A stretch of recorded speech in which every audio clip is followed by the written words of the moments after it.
The two-lane blacktop. Do you ever stop to just consider? The Rolling with T-Bone presents the cryptids of North America. I hope you enjoy.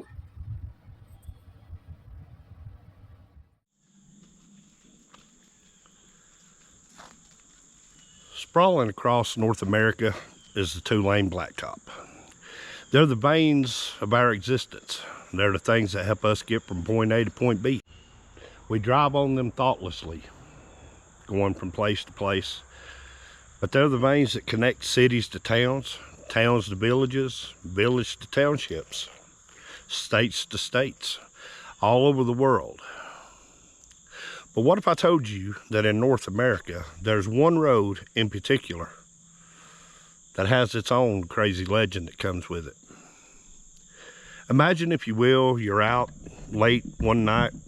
Say you work the second shift and you're just getting off work and you started that long stretch home. You're riding down the two-lane road and then it happens. All of a sudden you hear a loud pop, and before you know it, you're on the side of the road digging out a spare tire, getting ready to change it. And then all of a sudden, this daunting task that you're having to take on, this inconvenience, say it's 10:30, 11 o'clock at night, and all of a sudden behind you, you hear leaves rustling. You hear a twig break. All of a sudden, changing your tire goes into another mode. It becomes a thriller. So what if I told you in North America, a place called Elkhorn, Wisconsin, where the locals will tell you, as you choose to believe or not believe, that you can have that very experience of your own. The story first broke on this particular cryptid in 1991.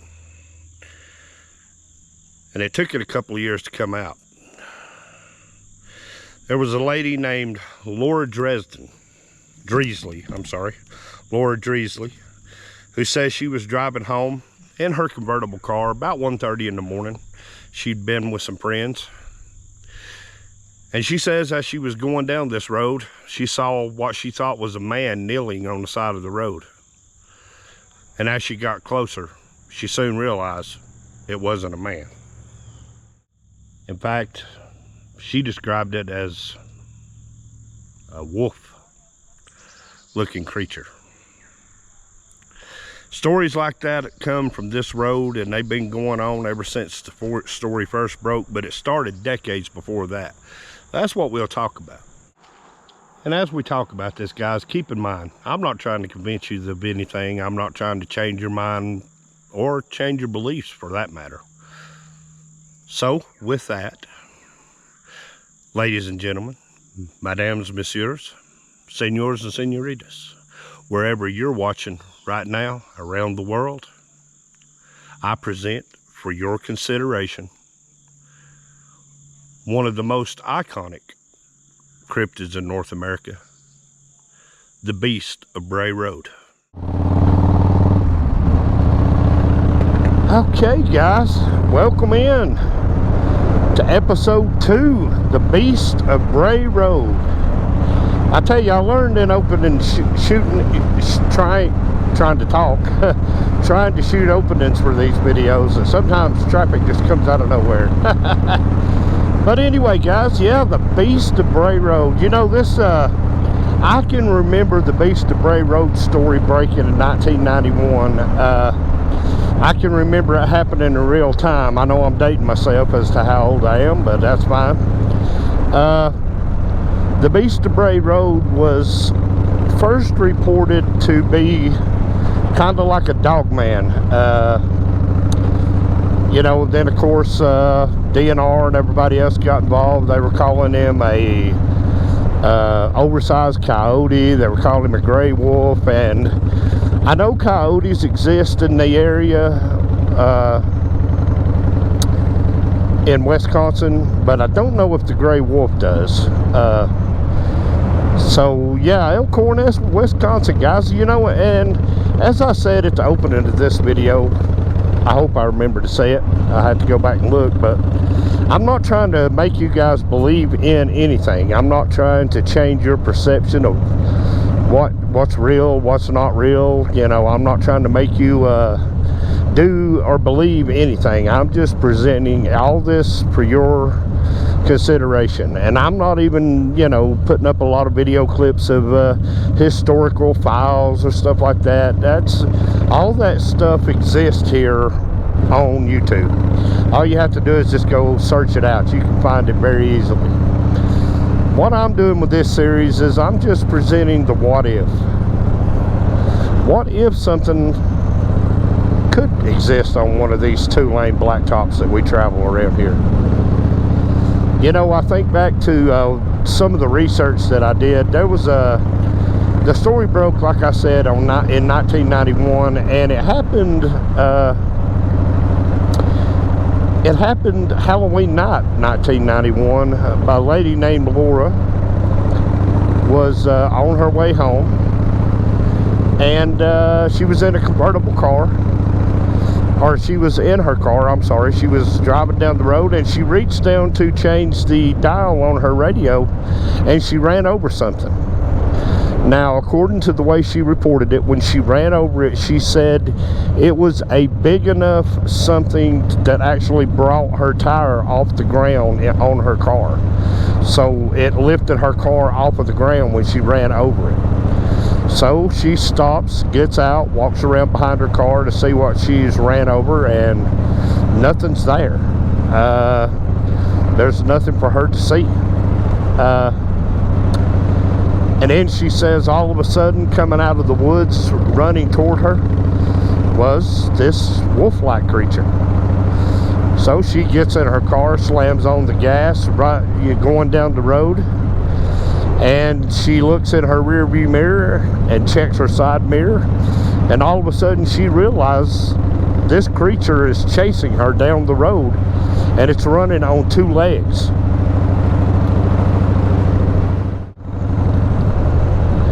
Now, as if running on 2 legs isn't enough, she says this creature then made a leap, landing on the trunk of her car, and it had condensation build up on it, and the creature slipped off of the back of her car and hit the ground with a thud.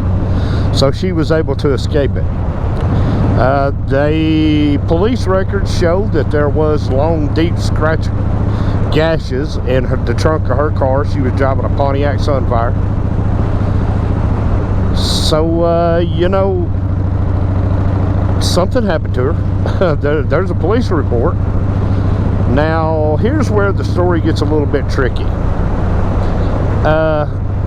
When I started digging, I found out that the record of the Beast of Bray Road goes all the way back, guys, decades, all the way to the 1930s.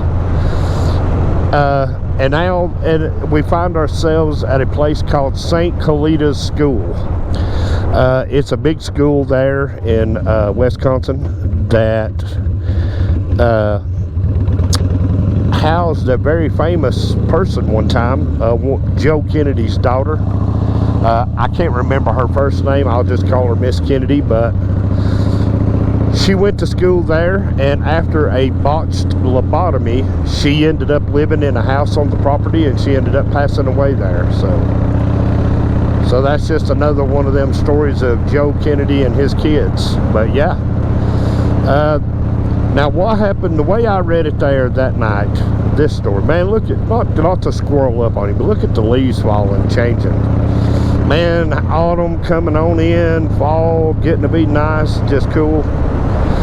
But now, in 1938, on the property of St. Callita's School, a security guard reports seeing a walking beast, a wolfman, dogman, and he said that this beast charged him the first night, scared him, actually terrified him.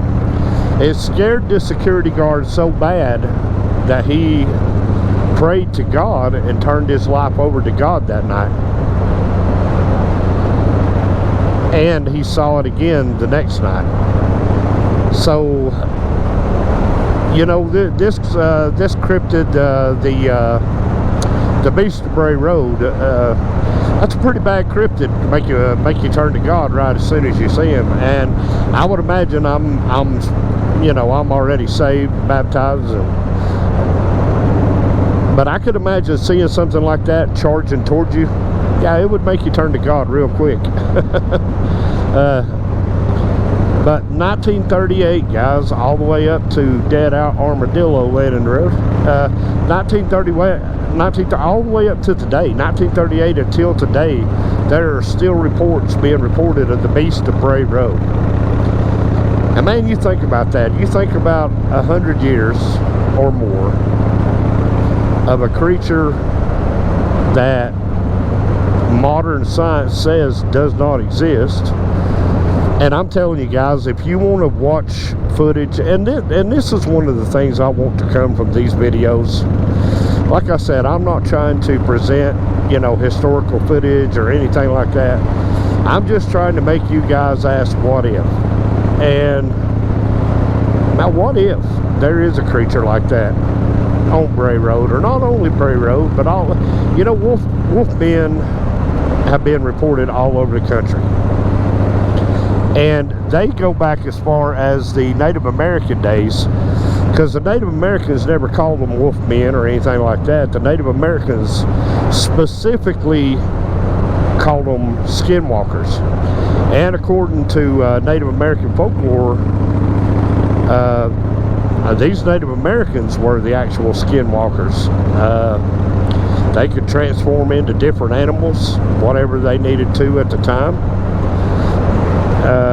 So yeah, I'm not talking about Skinwalker Ranch. I'm talking about real life lore and folklore from native peoples that they were able to turn into animals, and that right there is pretty cool, guys. But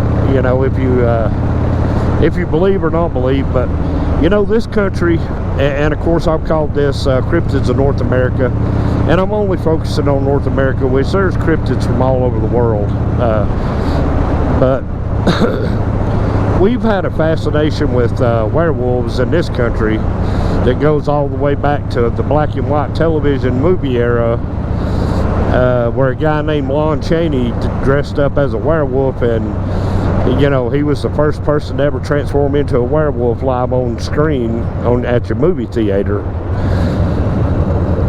So we have a fascination with the wolves that go back a long, long ways in this country. Lon Chaney and his son, I think, actually reprised the role of the Wolfman for a later movie, Lon Chaney Jr. So I think both Lon Chaney and his son both played the Wolfman. And of course, back in them days, you had them old school guys. You had Boris Karloff, who was playing the, Frankenstein's monster.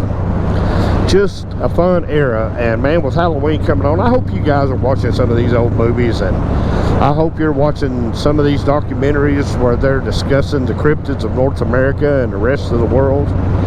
And that's mainly, like I said with this series, what I'm trying to do is I'm not trying to convince you of anything. Now, me personally, have I ever ran across a wolf man or a dog man or a wolf that might have been a little bit too big for its own size? No, I have not. In our local history, I haven't read too much lore about wolfmen or werewolves or anything like that in our local lore. But now, locally here, Bigfoot takes the cake. He's the main guy. But no, nothing on the Wolfman. And, the Beast of Bray Road probably became our most popular wolf cryptid in America. And I know a lot of people, according to what I've watched in documentaries, a lot of people even to this day will pilgrims to Elkhorn, Wisconsin, and they will check out all of the towns around, and they will try their hand on Bray Road to see if they can find anything. I know there's been several television shows shot on the Beast of Bray Road, so YouTube has them all, guys. Like I said, I just invite you to go check them out. But you know, we were talking about the Native American lore, being able to turn yourself into a wolf. I mean, we think about how important the wolf is to Native American culture, how prevalent the wolf is in that he is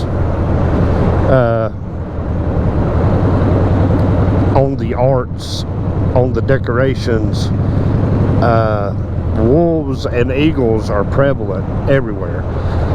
You know, like our first episode that we talked about the Thunderbird, about how the Thunderbird is very, very prevalent to Native American culture. The Thunderbird, the wolf, the eagle, all these things have a lot of heritage with the Native American people. But yeah, man, the wolf, the Beast of Bray Road. Now, and in some of the people describing the Beast of Bray Road, they simply called it a beast. Most of the actual eyewitness never called him anything other than that one person called him a dog man. They just kept calling him a beast. Canine head, big red eyes, body like a man. So, you know, they were very careful not to label this cryptid as a werewolf or a wolf man or anything like that. They just simply call him a beast. So we need to keep that in mind. But y'all know, this series here, guys, it's about being open-minded. It's about looking outside the normal conventional box, and it's about seeing what else is out there. But yeah, man, guys, episode 2, the Beast of Bray Road. I've always found the Beast of Bray Road story to be one of the more what-if-ish stories. You know, because here's the bottom line, and we've talked about this in past videos and other things where I've dealt with cryptids. Of course, y'all seen the interview I did a few weeks back that played on Rolling with T-Bone, where I give my account to a college student. You know, everybody can't be hallucinating. You know, everybody can't just be seeing things. You know, through, like I said, through lie detector tests that have been passed, to where the administrator of the lie detector would look at, you know, the officer in charge and say, hey, they saw something. There was something there. And I mean, there's a lot of cryptids, guys, in North America. I mean, a lot of cryptids. There's the Lizard Man, of course, the Beast of Bray Road, Thunderbirds. There's a lot of different cryptids in North America, and the thing about it is, guys, is where I narrowed down the Beast of Bray Road to just Bray Road, which is in Wisconsin, which is one place out of this whole country. But from coast to coast, top to bottom, every state has its own cryptid. And you know, there's reports from Christian people, church people, politicians. So they're seeing something. You know, like I just said a second ago, not everybody can be hallucinating the same thing. Or if they are, then they need to start passing that stuff out to everybody else. Oh, but I hope you guys are enjoying this series. I really do. So guys, the Beast of Bray Road is the second episode in this series of Rolling with T-Bone Presents the Cryptids of North America. Of course, now we've covered the Beast of Bray Road. The last episode we covered the good old-fashioned Mothman. And now the next episode things get a little bit devilish. So I hope you guys will swing back by next Monday to catch the 3rd episode. And guys, by that time we'll be coming down to the wire. There will only be one regular episode left, and then there will be the Halloween night episode. 2 episodes that I'm looking forward to, and 2 cryptids that I've waited till the very end to talk about. Of course, y'all probably know what the next cryptid will be after the devilish, but the 4th cryptid is one that I've actually come face to face with. And the 5th cryptid, the one that's going to be out Halloween night for the premiere chat, and I'll go ahead and invite you guys now if you're new.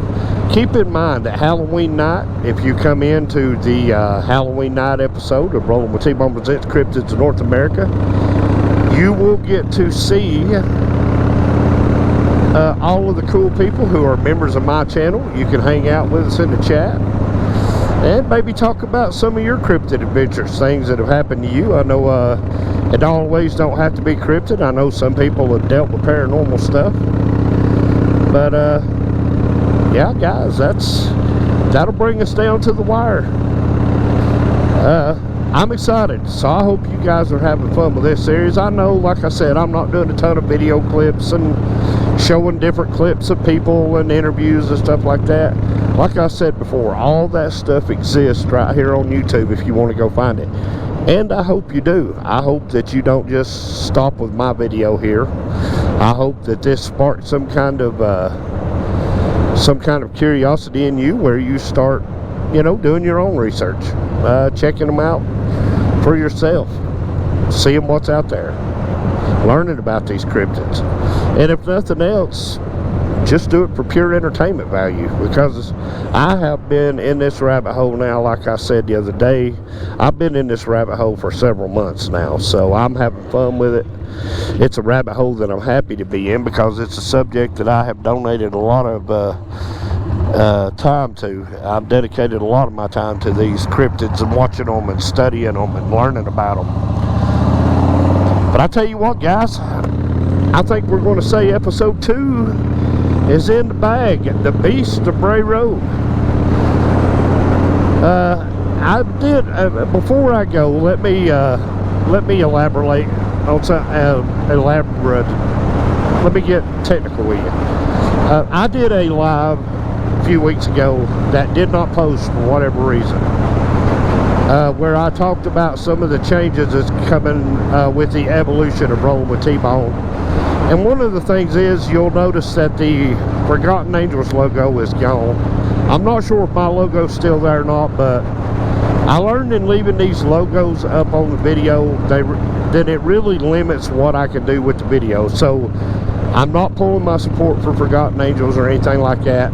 At the end of each one of my videos, if you'll wait till the very end, you'll actually see that the Forgotten Angels logo gets its own clip at the end of my video. So still showing support for Forgotten Angels, but I just wanted to touch base, because I know some of y'all will, you know, you'll start wondering where that, and that's something that's going to carry back over into the regular episodes of Rolling with T-Bone too.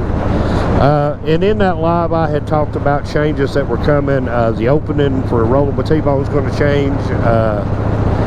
And like I said, the Forgotten Angels banner is going to have its own clip at the end of each video.